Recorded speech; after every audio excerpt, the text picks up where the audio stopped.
Good morning. আজকে বৃহস্পতিবার, আজকে আমাদের ছুটির দিন। এইদিকে দাদারাও এসছেন বেসিনের নিচে একটা ক্যাবিনেট লাগাতে। প্রথমে ভেবেছিলাম এটা প্লাইয়ের করব, তারপরে ভাবলাম যে না, প্লাইটা নষ্ট হয়ে যাবে, আগেরটা প্লাইয়েরই ছিল। তারপরে এখানে পিভিসি লাগানো হলো, তাতে কি জল পড়লে কোনো অসুবিধা হবে না।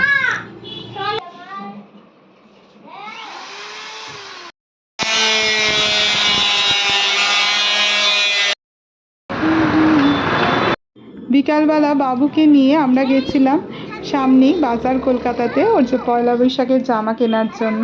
এইদিকে আমরা কেনাকাটি করছি, আর এখানে ওখানে বাচ্চারা মিলে আর্মি খেলছে, সবাই আর্মি।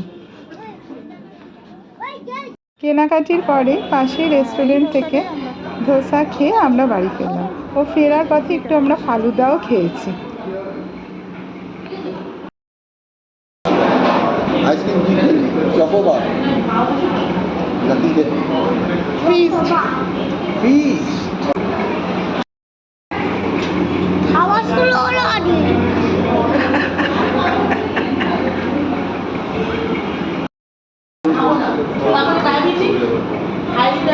এটা আমাদেরটা দেবে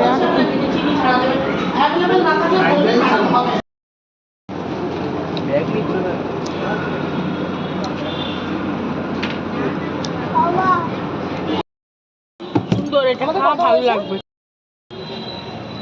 না।